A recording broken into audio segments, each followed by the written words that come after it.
കഴിഞ്ഞ ഒരാഴ്ചക്കാലത്തെ വാർത്തകളുടെ വിശകലനങ്ങളുമായി news scan വീണ്ടും ഏവർക്കും ഒരിക്കൽ കൂടെ സ്വാഗതം.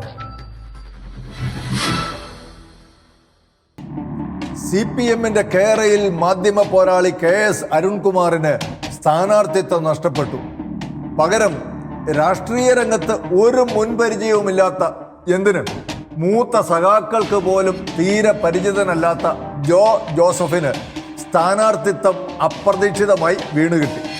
പേയ്മെന്റ് സീറ്റാണെന്ന് ചില ദോഷകൈതൃക്കുകൾ പറയുന്നുണ്ടെങ്കിലും തൃക്കാക്കര പിടിച്ചെടുക്കാനും 100 തികയ്ക്കുമെന്നും ഒക്കെയുള്ള വീരവാദത്തിന് ഒരു കുറവുമില്ല.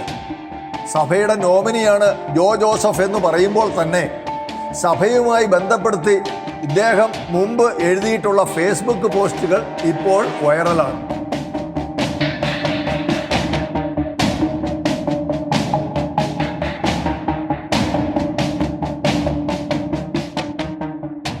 ഒരു ഡോക്ടർക്ക് രാഷ്ട്രീയക്കാരനാകാം, എന്നാൽ ഒരു രാഷ്ട്രീയക്കാരന് ഒരിക്കലും ഒരു ഡോക്ടറുടെ സേവനം നൽകാൻ കഴിയുകയില്ല. ജോ ജോസഫ് നല്ലൊരു ഡോക്ടറാണ്. ഒരുപാട് രോഗികൾ അദ്ദേഹത്തിൻ്റെ ചികിത്സയ്ക്കായി കാത്തിരിക്കുന്നുമുണ്ടാകും. ഇത് രാഷ്ട്രീയം കളിക്കാനുള്ള സമയമല്ല എന്ന് അദ്ദേഹത്തിന് ഇതുവരെ മനസ്സിലായിട്ടില്ല. കഴിഞ്ഞ മെയ് ദിന ഞായർ നേരം പുലർന്നത് PC ജോർജിനെ അറസ്റ്റ് ചെയ്തു എന്ന വാർത്തയോടെ ആയിരുന്നു.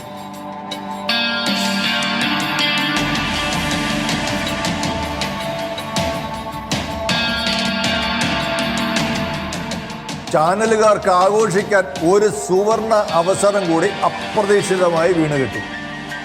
എന്നാൽ പോലീസിനെ സംബന്ധിച്ചിടത്തോളം ഇത് അപ്രതീക്ഷിതമല്ല എന്ന് മാത്രമല്ല, വളരെ കരുതി കൂട്ടിയുള്ള ഒരു നീക്കമായിരുന്നു താൻ. ഞായറാഴ്ച അടക്കം റംസാൻ പ്രമാണിച്ചും 3 ദിവസം കോടതി അവധിയായിരിക്കെ PC-യെ ആ 3 ദിവസം അകത്തിടുക എന്ന ലക്ഷ്യത്തോടെ പോലീസ് നീക്കം നടത്തി. പക്ഷേ പണി പാളി. മാത്രമല്ല മറുകുറ്റി പായുകയും ചെയ്തു. ആകെ നാണക്കേടുമായി. ജാമ്യം കിട്ടി പുറത്തിറങ്ങിയ PC തൻ്റെ നിലപാടുകളിൽ അണുവിട വ്യത്യാസം വരുത്തിയിട്ടില്ല എന്ന് പ്രഖ്യാപിക്കുകയും ചെയ്തു. ഞാൻ എന്തെല്ലാം കാര്യങ്ങൾ പറഞ്ഞിട്ടുണ്ടോ അതിൽ ഉറച്ചു നിൽക്കുന്നതിനെ. ഇന്ന് വരെ ഞാൻ ഏതെങ്കിലും കാര്യം തെറ്റ് പറഞ്ഞ് ഞാൻ പിൻവലിച്ചിട്ടുണ്ട്. എനിക്കൊരു മടിയില്ല. ഇവിടെ ഞാൻ കഴിഞ്ഞ ദിവസം ഹിന്ദു മഹാസമ്മേളനത്തിന് ഹാളിൽ നിന്ന് നടത്തിയ പ്രസംഗമാണ്. ആ പ്രസംഗത്തിൽ ഞാൻ മുസ്ലിം തീവ്രവാദികളുടെ വോട്ട് എനിക്ക് വേണ്ട, മനസ്സിലായോ? ക്രിസ്ത്യൻ തീവ്രവാദിയാണ്, ഇന്ത്യ രാജ്യത്തെ സ്നേഹിക്കാത്ത ക്രിസ്ത്യാനിയാണെങ്കിലും ഹൈന്ദവനാണെങ്കിലും മുസൽമാനാണെങ്കിലും എനിക്ക് വേണ്ട എന്ന് പറഞ്ഞ് ഞാൻ എങ്ങനെ വർഗീയവാദിയാകും? ഇപ്പോഴും ഞാൻ പറയുന്നു, ബഹുമാനപ്പെട്ട പിണറായി വിജയൻ്റെ ഈ തീവ്രവാദ മുസ്ലിങ്ങൾക്കുള്ള റംസാൻ സമ്മാനമാണ് എൻ്റെ അറസ്റ്റും ഈ പ്രകടനവും. മനസ്സിലായില്ലേ? എന്താ സങ്കടം ഓർക്കണം. കഴിഞ്ഞ 2 വർഷത്തോളമായി അധികം ശ്രദ്ധിക്കപ്പെടാതെ കഴിഞ്ഞിരുന്ന PC-ക്ക് ഇപ്പോൾ നല്ല മൈലേജായി. എല്ലാ ചാനലുകളിലും അതിഥിയായി എത്തി പറയാനുള്ളതിൻ്റെ ബാക്കി കൂടി പറഞ്ഞാണ് PC മടങ്ങിയത്. ഞാൻ ഒരു കാര്യം പറയട്ടെ. നിങ്ങളൊരു കളിയാക്കുന്ന വർത്തമാനം എന്നോട് പറയാം, അബ്ജോത് പറയരുത്. നിങ്ങൾ കളിയാക്കിയിട്ട് കാര്യമില്ല. ഞാൻ നിങ്ങളോട് ഇത് മനസ്സിലായില്ലേ? 70 വയസ്സ് സുപ്രീം കോടതി പറഞ്ഞിട്ടുണ്ടെങ്കിലും അതിനപ്പുറമാണ് സത്യമെന്ന് പറയുന്ന ആളെ ഞാൻ എന്തിനാണ് കളിയാക്കുന്നത്? ഞാൻ താങ്കൾ പറയുന്നത് കേൾക്കുകയായിരുന്നു ശ്രദ്ധാപൂർവ്വം. സുപ്രീം കോടതി മനുഷ്യ അബ്ജോദേ, സുപ്രീം കോടതി പറഞ്ഞ എന്താ? 18 വയസ്സ് കഴിഞ്ഞ പെണ്ണിന് എവിടെ പോകാമെന്നാ പറഞ്ഞേ. അബ്ജോദിന്റെ പെങ്ങളുണ്ടോ? എനിക്കൊരു പെങ്ങളുണ്ടല്ലോ, എനിക്ക് അബ്ജോദിന് വേദന മനസ്സിലാവുള്ളൂ. മനസ്സിലായോ? എനിക്കൊരു വേദനയുമില്ല ശ്രീ PC ജോർജ്. വ്യക്തിപരമായി പറഞ്ഞതുകൊണ്ടാണ് എനിക്കൊരു വേദനയുമില്ല. എന്റെ പെങ്ങൾ ഇഷ്ടമുള്ള ആളുടെ കൂടെ ഇറങ്ങിപ്പോയാൽ എനിക്കൊരു പ്രശ്നവുമില്ല. പ്രായപൂർത്തിയായ ആളാണെങ്കിൽ എനിക്ക് പ്രശ്നമുണ്ട്. അവർക്ക് ഇഷ്ടമുള്ള മതവും സ്വീകരിക്കും. എന്റെ പെങ്ങൾ പോയാൽ ഞാൻ വിടുകയില്ല, ഒരു സംശയം വേണ്ട. കരഞ്ഞുകൊണ്ടിരിക്കുന്ന കുടുംബങ്ങളുണ്ട്, അതുകൊണ്ടാണ് ഞാനിത് പറയുന്നത്. മനസ്സിലായോ? അബ്ജോദിനത് മനസ്സിലാകില്ല. അബ്ജോദിനിപ്പം എവിടെ പോയാലും എന്നാണ് കാണിച്ചാൽ മതി. ആ വിപ്ലവം കയറി SFI കമ്മ്യൂണിസവും കയറിയിട്ട് അങ്ങ് നടക്കാം. പക്ഷേ എൻ്റെ നാട്ടിലെ കരയുന്ന അമ്മയും അപ്പനും സഹോദരങ്ങളുണ്ട്. അവരുടെ വേദനയും ബുദ്ധിമുട്ടും കാണുമ്പോൾ ഇതൊക്കെ പറയാൻ ഞാൻ ബാധ്യസ്ഥനാണ്. ആ ബുദ്ധിമുട്ടാണ് ഞാൻ പറഞ്ഞുകൊണ്ടിരിക്കുന്നത്. ഇനി എന്താണ് 1-2 ചോദ്യം ചോദിച്ച് നിർത്തി? എനിക്ക് വേറെ പണിയുണ്ട്. അബ്ജോദായി, ഇതാണ് PC. ഇത് അവസരത്തിനൊത്ത് നിറം മാറുന്ന പഴയ PC അല്ല എന്നാണ് ഇപ്പോൾ ജനം പറയുന്നത്. അനുദിനം ശോഷിച്ചും ആക്രമിക്കപ്പെട്ടുകൊണ്ടും അസ്തമിച്ചുകൊണ്ടിരിക്കുന്ന കേരളത്തിലെ ക്രൈസ്തവ സമുദായത്തിനു വേണ്ടി നെഞ്ച് വിരിച്ചു നിന്ന് തൻ്റെ ഇടത്തോടെ സംസാരിക്കുവാൻ PC അല്ലാതെ വേറെ ആരുണ്ട് ഈ കേരളത്തിൽ? കോൺഗ്രസിലോ കേരള കോൺഗ്രസിലോ ഉള്ള ഒരൊറ്റ ക്രിസ്ത്യാനി പോലും സ്വന്തം സമുദായത്തിൻ്റെ ന്യായമായ ആവശ്യങ്ങൾക്ക് വേണ്ടി പോലും ഒരക്ഷരം ഉരിയാടുന്നില്ല. CPM-ൻ്റെയും CPI-യുടെയും കാര്യത്തിലും ഇത് തന്നെയാണ്. അവിടെയാണ് PC വ്യത്യസ്തനാകുന്നതും ക്രൈസ്തവരുടെ ഇടയിൽ വീരപുരുഷനാകുന്നതും. ഈ വിഷയവുമായി ബന്ധപ്പെട്ട് ഷെഖൈന ബിഗ് ഡിബേറ്റിൽ അഡ്വക്കേറ്റ് ജസ്റ്റിൻ പള്ളിവാതുക്കൽ സുപ്രധാനമായ വെളിപ്പെടുത്തലുകൾ നടത്തുകയുണ്ടായി. അതിലേക്ക് ഞാൻ അതിലുമൊക്കെ പ്രധാനപ്പെട്ട ഒരു കാര്യം പറയാം. കേരളത്തിലെ 2 DGP-മാര്, മുൻ റിട്ടയർഡ് DGP ബെഹ്റയും ഇപ്പോൾ ചാർജ് എടുത്ത DGP അനിൽകാന്ത് സാറും, DGP ബെഹ്റ ഇറങ്ങുന്നതിന് തൊട്ടു മുമ്പും അനിൽകാന്ത് സാർ ചാർജ് എടുത്ത ഏറ്റവും ഉടനെയും നിരോധിക്കണമെന്ന് പറഞ്ഞ് സർക്കാരിന് മുമ്പിലേക്ക് വെച്ച ഒരു പുസ്തകമുണ്ട്. ആ പുസ്തകത്തിന്റെ പേര് വിജയത്തിന്റെ വാതിൽ വാളിന്റെ തണൽ എന്ന് പറഞ്ഞിട്ടാണ്. ആ പുസ്തകത്തിന്റെ ആമുഖം വായിച്ചു കഴിഞ്ഞാൽ മനസ്സിലാവും അതിന്റെ ഭീകരത എന്താണെന്ന്. ആ പുസ്തകം നിരോധിക്കണമെന്ന് പറഞ്ഞ് പരാതികൾ കൊടുത്തിട്ട് ഒരു അന്വേഷണ കമ്മീഷനെ വെച്ച് ഒഴിഞ്ഞ സർക്കാരാണിത്. സർക്കാരിന്റെ നിലപാട് നമുക്കറിയാം. അതിനകത്ത് ഞാനൊരു ഒരു പാരഗ്രാഫ് ഞാൻ വായിക്കാൻ വേണ്ടി ആഗ്രഹിക്കും. എനിക്ക് സമയം തരുമെന്ന് ഞാൻ വിചാരിക്കുന്നു. അതിനകത്ത് ഇങ്ങനെ പറയുന്നത്, ജിഹാദ് ഓരോ വ്യക്തിക്കും സമൂഹത്തിനുമുള്ള ചികിത്സാ പ്രതിവിധിയാണ്. അത് വ്യക്തികളുടെ അവിശ്വാസ രോഗം ചികിത്സിച്ച് ഇസ്ലാമിന്റെ സുഖസ്വസ്ഥത്തിലേക്ക് അവനെ രക്ഷിക്കുന്നു. അല്ലാഹുവിലുള്ള അവിശ്വാസമാണ് മനുഷ്യകുലത്തിന് ഏറ്റവും മോശവും നാശകരവുമായ രോഗം.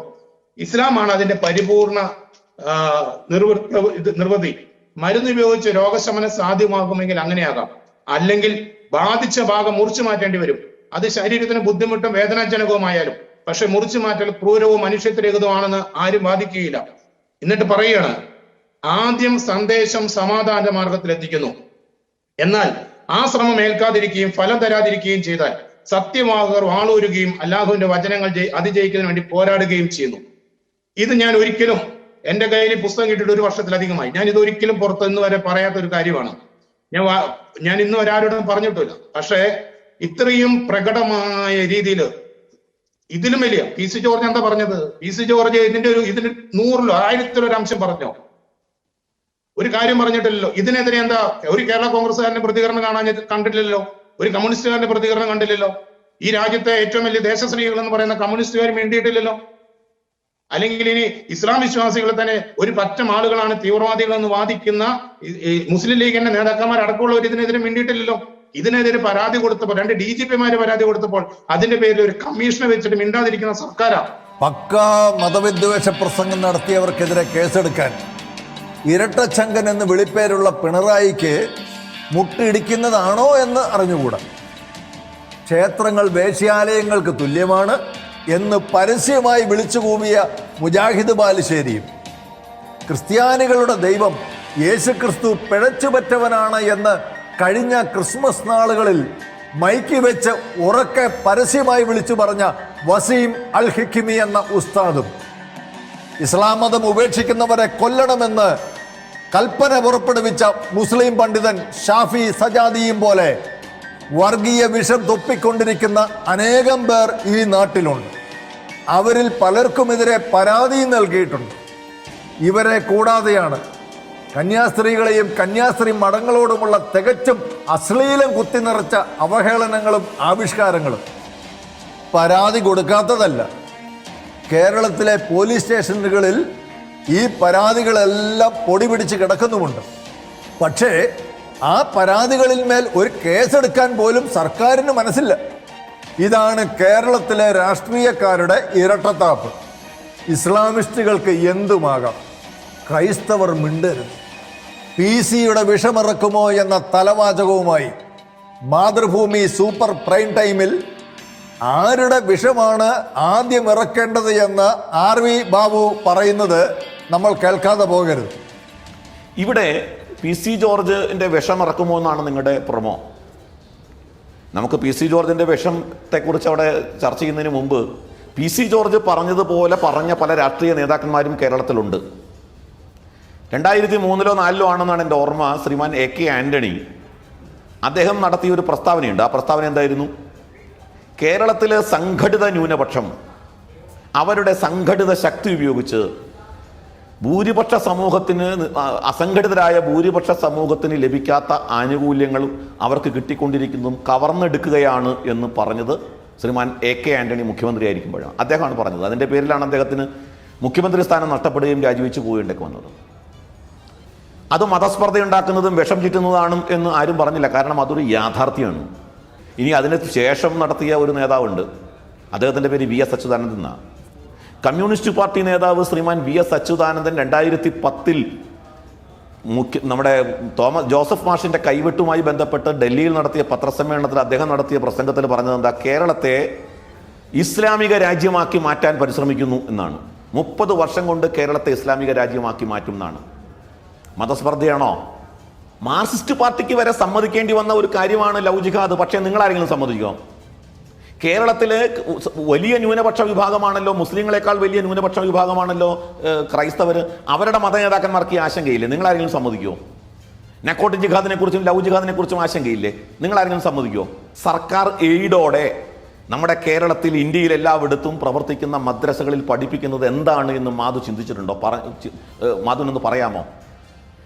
എന്റെ മതത്തിൽപ്പെടാത്തവരെ കണ്ടെടുത്ത് വെച്ച് വെട്ടിക്കൊല്ലണം, അവിശ്വാസികളെ വെട്ടിക്കൊല്ലണം.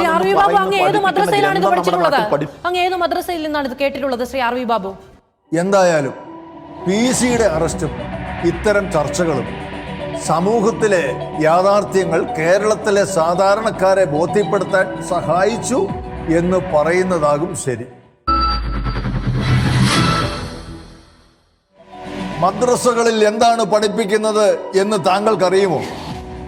മാതൃഭൂമിയുടെ അവതാരക മാധു ചോദിച്ച ചോദ്യത്തിന് ഈ പയ്യൻ ഉത്തരം നൽകും.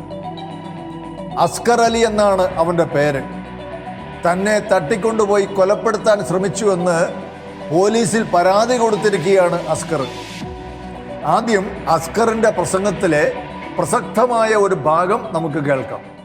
എന്റെ കൂടെ ജനിച്ചവൻ അവൻ ഇന്ത്യൻ ആർമിയിൽ വർക്ക് ചെയ്യുമ്പോ എന്നെ പഠിപ്പിച്ചിരുന്നു, നിങ്ങളാരും ഇന്ത്യൻ ആർമിയിൽ വർക്ക് ചെയ്യരുത്. കാരണം എന്താ? പാകിസ്ഥാനിൽ നിന്നും അഫ്ഗാനിസ്ഥാനിൽ നിന്നും നുഴഞ്ഞു കയറുന്ന ടെററിസ്റ്റുകളെ നിങ്ങൾക്ക് വെടിവെക്കേണ്ടി വരും. അവരെ കുറിച്ച് മറ്റുള്ളവർ പറയും അവർ ടെററിസ്റ്റുകളാണ് എന്ന്.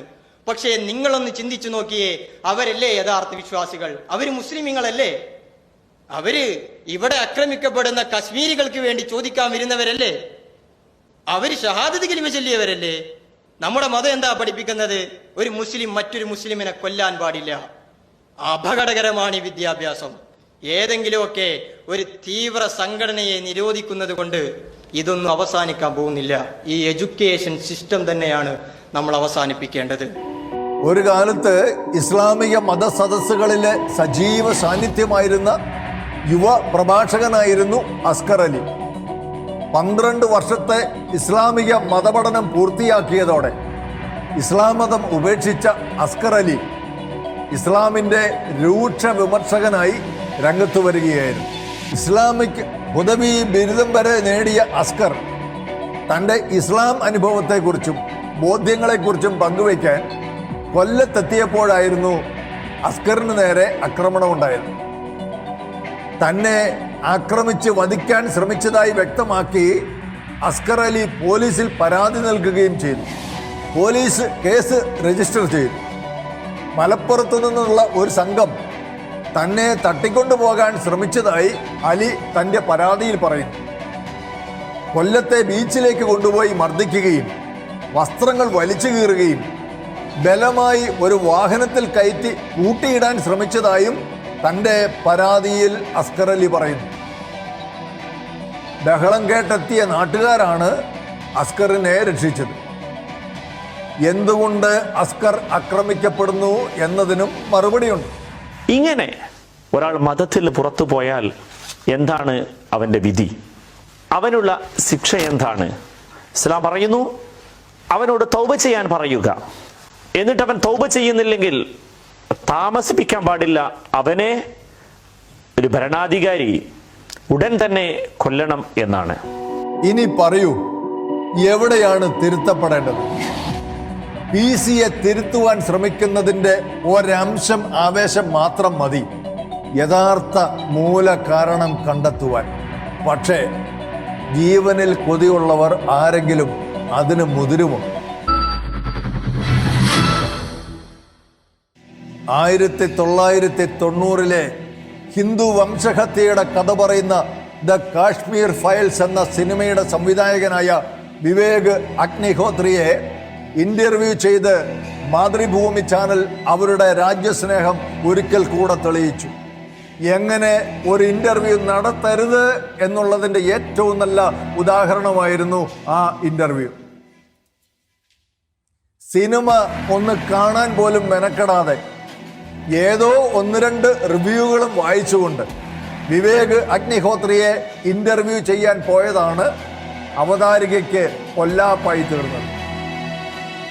കാശ്മീർ ഫയൽസ് സിനിമ നേരത്തെ തയ്യാറാക്കിയ അജണ്ട അനുസരിച്ച് ക്രിയേറ്റ് ചെയ്തതല്ലേ എന്നും വർഷങ്ങൾക്ക് മുൻപുള്ള കാര്യത്തിന് ഇപ്പോൾ എന്ത് പ്രസക്തി എന്നുമൊക്കെയാണ് അവതാരികയുടെ വിഡ്ഢിച്ചോദ്യം. Do you think spreading such hatred via an art form is and killing thousands of people in Kashmir is okay? Decades back, why should dig the grave now? Arey, what are you saying? You mean to say then Steven Spielberg shouldn't have made a film on Holocaust?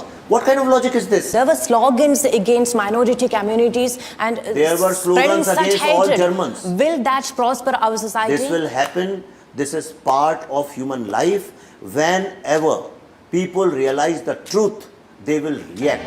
എന്നാൽ അതിന് കാശ്മീരി പണ്ഡിറ്റുകൾക്ക് സംഭവിച്ച ദുരന്തം ഇന്ത്യയെ മുഴുവൻ ബാധിച്ചതാണെന്നും വർഷങ്ങൾക്ക് മുൻപുള്ള ചരിത്രങ്ങളെ നമുക്ക് തള്ളിക്കളയാനാകുന്നത് എങ്ങനെയാണെന്നും വിവേക് അഗ്നിഹോത്രി ചോദിക്കുന്നു. You haven't seen the film and you are interviewing me. And I am waiting. You are interviewing without seeing the film. No. The major. No, are you interviewing me without? I'm asking. Are you interviewing me without seeing the film? Only reference ideas. I accept Yeah. that. So you see the film. The film shows the total collapse of the government, of the system. That's what the film shows. The film is about a total collapse of a system. This is what happened in real India. And who ruled them? I am asking. Farooq Abdullah ruled. It started in. You know nothing. You know nothing എന്ന് വിവേക് അഗ്നിഹോത്രി പറഞ്ഞത് അവതാരികയോട് മാത്രമല്ല, കേരളത്തിലെ political ഇസ്ലാമിന് കുടപിടിക്കുന്ന എല്ലാ മാധ്യമ പ്രവർത്തകരോടുമാണ്. Interview സംപ്രേഷണം ചെയ്തപ്പോൾ edit ചെയ്ത് നീക്കിയ ഭാഗം വിവേക് അഗ്നിഹോത്രി പുറത്തുവിടുക കൂടി ചെയ്തപ്പോൾ എല്ലാം പൂർത്തിയായി. കേരളത്തിലെ മാധ്യമ പ്രവർത്തകരിൽ ഭൂരിഭാഗവും ഇടത് ചിന്താധാരകളിലൂടെ മാധ്യമരംഗത്തേക്ക് എത്തിയവരാണ്. അതിനാൽ തന്നെ കേരളത്തിൻ്റെ പുറത്ത് നടക്കുന്ന കാര്യങ്ങളെ വിലയിരുത്തുന്നതിൽ രാജ്യത്തെ മറ്റ് മാധ്യമ പ്രവർത്തകരോട് തുലനം ചെയ്യുമ്പോൾ അവര് തികച്ചും വ്യത്യസ്തമായ കാഴ്ചപ്പാടുകൾ പുലർത്തുന്നവരാണ്. എന്നാൽ അത്തരം കാഴ്ചപ്പാടുകൾ സത്യങ്ങളെ തമസ്കരിക്കുകയും അസത്യങ്ങളെ പ്രചരിപ്പിക്കുകയും ചെയ്യാതെ ഇരിക്കട്ടെ. കാസർഗോഡ് ഷവർമ കഴിച്ച് പെൺകുട്ടി ഭക്ഷ്യവിഷബാധ മൂലം മരിച്ചതോടെ ഷവർമ വീണ്ടും മലയാളികളുടെ മനസ്സിൽ വില്ലനായി മാറിക്കൊണ്ടിരിക്കുകയാണ്. സംസ്ഥാനത്ത് തുടർച്ചയായി അറേബ്യൻ ഭക്ഷണശാലകളിലും കുഴിമന്തിക്കടകളിലും ഉണ്ടാകുന്ന ഭക്ഷ്യവിഷബാധ മറ്റ് ചിലതിലേക്കും വിരൽ ചൂണ്ടുന്നുണ്ട് എന്നാണ് ആരോപണങ്ങൾ. അതിൽ ചിലതൊക്കെ സത്യങ്ങളുമാണ്. കോവിഡ് കേരളത്തിൽ ഹോട്ടൽ ബിസിനസ്സിൽ വൻ തകർച്ച ഉണ്ടാക്കിയപ്പോഴും കേരളത്തിലെ തെക്കൻ ജില്ലകളിൽ കൂണുപോലെ മുളച്ചു പൊന്തുകയാണ് പുതിയ അറേബ്യൻ ഭക്ഷണശാലകൾ. ഇത്തരം അറേബ്യൻ ഹോട്ടലുകളുടെ ഉടമസ്ഥാവകാശവും ആ സ്ഥാപനങ്ങളിലെ ജോലിക്കാരിൽ ഭൂരിഭാഗവും മലബാറിൽ നിന്നുള്ളവരാണ്. എന്താണ് ഷവർമ ബിസിനസ്സിലെ ഈ നിഗൂഢത? ഷെക്കൈന ബിഗ് ഡിബേറ്റിൽ പങ്കെടുത്ത ഫാദർ ജോൺസൺ പാലപ്പള്ളി CMI നൽകിയ ചില സൂചനകളിലേക്ക്. നമുക്കറിയാം, ഈ കഴിഞ്ഞ കുറെ വർഷങ്ങളായിട്ട് നമ്മുടെ മലയാളികളുടെ ഫുഡ് സംസ്കാരത്തിൽ വലിയൊരു വ്യത്യാസം വന്നിട്ടുണ്ട്. ഞാനതിനെ ലളിതമായിട്ട് മലബാറി വൽക്കരണം എന്ന് വിളിക്കാനായിട്ട് ആഗ്രഹിക്കുകയാണ്. കേരളത്തിന്റെ ഒരറ്റം തൊട്ട് മറ്റേ അറ്റം വരെ യാത്ര ചെയ്തിട്ടുണ്ട് എങ്കിൽ ഈ ഒരു പ്രത്യേകതരം കടകൾ, അതിന്റെ ഇന്റീരിയർ സെയിം ആയിരിക്കും, മിക്കവാറും കറുത്ത ഇന്റീരിയർ ആയിരിക്കും ഈ കടകളുടെ പൊതു സ്വഭാവം. പിന്നെ ഒരു മഞ്ഞ ലെറ്റർ അല്ലെങ്കിൽ വെളുത്ത ലെറ്റർ, ഇതിലെല്ലാം ഒരു സമാന സ്വഭാവം നമുക്ക് കാണുവാനായിട്ട് സാധിക്കും. കേന്ദ്ര ഇന്റലിജൻസ് ബ്യൂറോയുടെ റിപ്പോർട്ട് ഞാനൊന്ന് ഉദ്ധരിക്കുകയാണ്.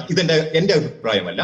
അത് പ്രകാരം നമ്മുടെ ഇത്തരത്തിലുള്ള ലഘു പട്ടണശാലകൾ വഴി ചില തീവ്രവാദ പ്രവർത്തനങ്ങൾ നടക്കുന്നുണ്ട് എന്ന് റിപ്പോർട്ട് ചെയ്ത് കേന്ദ്ര ഇന്റലിജൻസ് ബ്യൂറോയാണ്. അത് പ്രകാരം നമ്മൾ അറിയേണ്ട വേറൊരു സംഗതി, കാശ്മീർ കഴിഞ്ഞാൽ പിന്നെ ഏറ്റവും കൂടുതൽ IBക്ക് ഓഫീസ് ഉള്ളത് നമ്മുടെ ഈ കൊച്ചു കേരളത്തിലാണ്. ഈ കഴിഞ്ഞിടയ്ക്ക് നമ്മുടെ ഈരാറ്റുപേട്ട, പെരുമ്പാവൂര്, ആലപ്പുഴ തുടങ്ങിയ കരുനാഗപ്പള്ളി തുടങ്ങിയ കാലങ്ങളിൽ IBയുടെ ഓഫീസ് നടന്നു കഴിഞ്ഞു, തുടങ്ങിക്കഴിഞ്ഞു. അത് മാത്രമല്ല, നമ്മൾ ആലപ്പുഴയിൽ ഒരു കൊലപാതകം ഉണ്ടായപ്പോൾ ഏതാനും മണിക്കൂറുകൾക്കുള്ളിൽ തന്നെ കൊച്ചി നഗരത്തെ പ്രകമ്പനം കൊള്ളിക്കുന്ന ഒരു വലിയ പ്രതിഷേധ ജാഥ ഒരു വിഭാഗം ആൾക്കാർ ഓർഗനൈസ് ചെയ്തു. ആ ജാഥയിൽ പങ്കെടുത്തവരുടെ പശ്ചാത്തലം നമ്മുടെ ഇന്റലിജൻസ് അന്വേഷിച്ചപ്പോൾ അവരൊക്കെ ഇതുപോലുള്ള ഈ ഫാസ്റ്റ് ഫുഡ് കടകളിലെ ജോലിക്കാരാണ് എന്ന് കണ്ടെത്തുകയുണ്ടായി. ഇതെന്റെ കണ്ടെത്തലല്ല, ഞാൻ ആവർത്തിക്കുകയാണ്, ഇത് കേന്ദ്ര ഇന്റലിജൻസ് ബ്യൂറോയുടെ കണ്ടെത്തലാണ്. അതുകൊണ്ട് ഇത്തരത്തിലുള്ള നമ്മുടെ മലയാളികളുടെ ഭക്ഷണശീലത്തെ സ്വാധീനിക്കാനായിട്ട് ഈ മലബാറിവൽക്കരണം ഏറെ കാരണമായിട്ടുണ്ട് എന്ന് ഞാൻ വിശ്വസിക്കുകയാണ്. ഒന്നേ പറയാനുള്ളൂ, അറേബ്യൻ ഫുഡ് രുചിയുള്ളതും ആകർഷകവുമാണ് എന്ന കാര്യം നിഷേധിക്കുന്നില്ല. പക്ഷേ ഒപ്പം തന്നെ സൂക്ഷിച്ച് കൈകാര്യം ചെയ്തില്ലെങ്കിൽ നമ്മെ നോക്കി ഭക്ഷ്യ വിഷബാധയും ചിലപ്പോൾ മരണം പോലും കാത്തിരിക്കുന്നു എന്നത് നമ്മൾ മറക്കരുത്. ഇതിനെല്ലാത്തിനും പുറമെയാണ് കേരളത്തിലെ ചില അറേബ്യൻ ഭക്ഷണശാലകളിലെങ്കിലും മുടക്കിയ പണത്തിന് തീവ്രവാദത്തിൻ്റെ മണമുണ്ട് എന്ന് ഞെട്ടിപ്പിക്കുന്ന ഇന്റലിജൻസ് റിപ്പോർട്ട്. ഇന്റലിജൻസ് റിപ്പോർട്ട് ഇങ്ങനെയായിരിക്കെ വിലക്കുറവിൻ്റെ ലേബലിൽ നമ്മൾ കഴിച്ചുകൊണ്ടിരിക്കുന്ന ഈ ഭക്ഷണങ്ങൾ, അത് നൽകുന്ന ചില കടകൾ തീവ്രവാദത്തിൻ്റെ ഇടത്താവളങ്ങളല്ല എന്ന് എങ്ങനെ ഉറപ്പുവരുത്താൻ കഴിയും? അതിനാൽ അറേബ്യൻ ഭക്ഷണശാലകളിലേക്ക് കയറും മുൻപ് ഇക്കാര്യങ്ങൾ കൂടി നമ്മുടെ മനസ്സിലുണ്ടാകണം. കേരളത്തിൽ ക്രൈസ്തവർ പാരമ്പര്യമായി ഉപയോഗിക്കുന്ന ചില തനത് രുചികളുണ്ട്. പിടിയും കോഴിക്കറിയും, പാലപ്പവും താറാവ് കറിയും, കള്ളപ്പവും പോത്തിറച്ചിയും, കപ്പയും മീനും, ചോറും പന്നിയിറച്ചിയും. ഈ രുചികളെല്ലാം ക്രൈസ്തവരുടെ ഇടയിൽ നിന്ന് അന്യം നിന്നുകൊണ്ടിരിക്കുകയാണ്. പുതിയ തലമുറയിലുള്ളവർക്ക് പഥ്യമായിട്ടുള്ളത് മന്തിയും അൽഫാമും ഷവർമയും ഒക്കെയാണ്. എന്നാൽ നമുക്ക് പഴമയിലേക്കും ആരോഗ്യകരമായ ഭക്ഷണശീലങ്ങളിലേക്കും തിരികെ നടക്കേണ്ടിയിരിക്കുന്നു. അങ്ങനെ തൃക്കാക്കര ഉപതെരഞ്ഞെടുപ്പിൻ്റെ ചിത്രം തെളിഞ്ഞു വന്നിരിക്കുന്നു. പതിവില്ലാത്ത വിധം കോൺഗ്രസിലെ സ്ഥാനമോഹികളെ പാടെ അവഗണിച്ചുകൊണ്ട് പ്രതീക്ഷിച്ച പോലെ PT തോമസിൻ്റെ ഭാര്യ ഉമയ്ക്ക് തന്നെ സ്ഥാനാർത്ഥിത്വം ലഭിച്ചു. ഇടതുപക്ഷത്തിൻ്റെ സ്ഥാനാർത്ഥിയായി പാർട്ടി സഖാക്കൾക്ക് പോലും തീരെ പരിചിതനല്ലാത്ത ഹൃദ്രോഗ വിദഗ്ധൻ ഡോക്ടർ ജോസഫിന് സ്ഥാനാർത്ഥിത്വം ലഭിച്ചതും അപ്രതീക്ഷിതമല്ല. ഇടതുപക്ഷത്തിന് ഒരുപക്ഷെ ജയിക്കണമെന്ന് വലിയ നിർബന്ധമൊന്നും ഇല്ലെന്ന് തോന്നുന്നു. ആര് ജയിച്ചാലും കേരളത്തിൽ പിണറായിയുടെ അടക്കി ഭരണമാണ് നടക്കുന്നത്. പാർട്ടി MLA-മാർക്ക് പോയിട്ട് മന്ത്രിമാർക്ക് പോലും ഒരു വിലയും കൽപ്പിക്കാത്ത ഭരണം. സാധാരണയായി LDF സ്ഥാനാർത്ഥി പ്രചരണം ആരംഭിക്കുമ്പോൾ കോൺഗ്രസിൽ സ്ഥാനാർത്ഥി നിർണയ തല്ല് തുടങ്ങിയിട്ടേ ഉണ്ടാവുകയുള്ളൂ. എന്നാൽ ഇക്കുറി ആ പതിവ് തെറ്റിച്ചു. ഉമ പ്രചരണം നേരത്തെ തുടങ്ങി. പക്ഷേ തുടക്കം തന്നെ പാളി. PT-യുടെ ചിതാഭസ്മം അടക്കം ചെയ്ത ഉപ്പുതോട് പള്ളിയിൽ ഒരിക്കൽ പോലും തിരിഞ്ഞു നോക്കാത്ത ഉമയുടെ മൂന്നാംകിട നാടകം നാട്ടുകാർക്ക് നന്നേ ബോധിച്ചു. ആ നാടകത്തിൻ്റെ പ്രസക്ത ഭാഗങ്ങളിലേക്ക്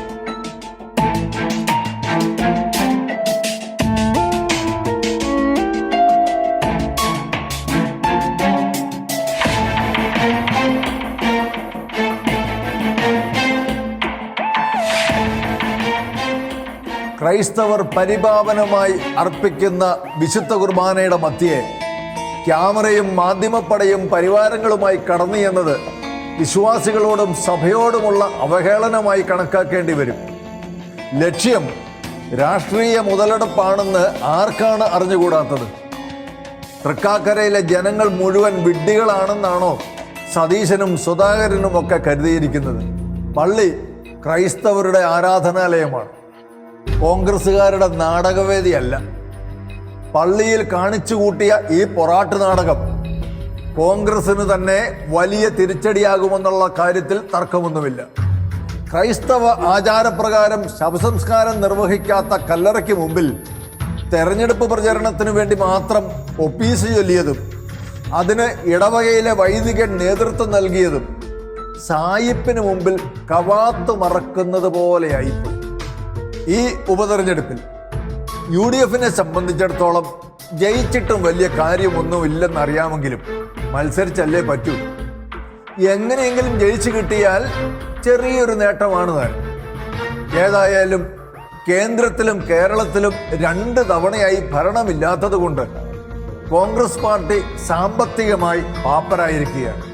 ഭരണമുണ്ടായിരുന്ന സമയത്ത് ഉണ്ടാക്കിയെടുത്ത നേതാക്കന്മാരുടെ സ്വകാര്യ സ്വത്തുകൾ പാർട്ടിക്ക് വേണ്ടി ചെലവഴിക്കാൻ മാത്രം വിശാല മനസ്കതയുള്ള പാർട്ടിയോട് കൂറുള്ള ഒരുത്തൻ പോലും കോൺഗ്രസിലില്ല എന്നുള്ളതും ഒരു സത്യമായിരിക്കെ ഉമയുടെ തെരഞ്ഞെടുപ്പിനായി ചെലവുകൾ വളരെ കുറയ്ക്കുക എന്നുള്ളതാണ് കരണീയമായ മാർഗം.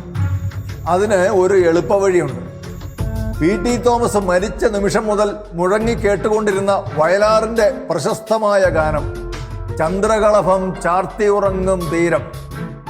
അത് മറ്റ് പാരടിപ്പാട്ടുകൾക്ക് പകരമായി ഉപയോഗിച്ചാൽ അതിലൂടെ ധനലാഭവും ഉദ്ദിഷ്ട കാര്യലബ്ധിയും സാധിച്ചെടുക്കും. ഒരു കാര്യം കൂടി ഓർമ്മിപ്പിച്ചേക്കാം. കിറ്റക്സിനെതിരെ PT തോമസും ശ്രീനിജനും SDP-ക്കാരും എല്ലാവരും ചേർന്ന് കളിച്ച കളികൾ ആരും മറന്നിട്ടില്ല എന്നുകൂടി ഓർത്തിരിക്കുന്നത് നല്ലതാണ്.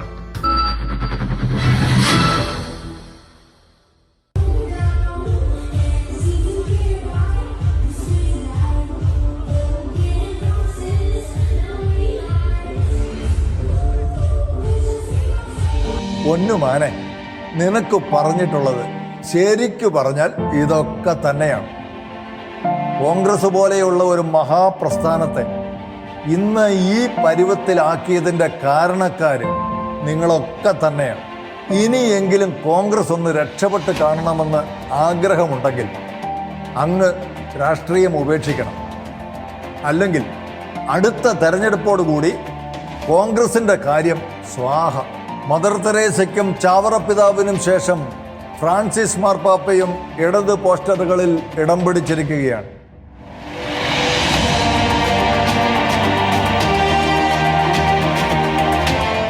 ക്രൈസ്തവരുടെ മനസ്സിൽ ഇടം പിടിക്കാൻ എന്തൊക്കെ അടവു നയങ്ങൾ. അടവുകൾ തുടരട്ടെ. വാർത്തകളിലെ വിശകലനങ്ങളുമായി ന്യൂസ് സ്കാൻ ഇനി വീണ്ടും അടുത്തയാഴ്ച ഇതേ ദിവസം ഇതേ സമയം.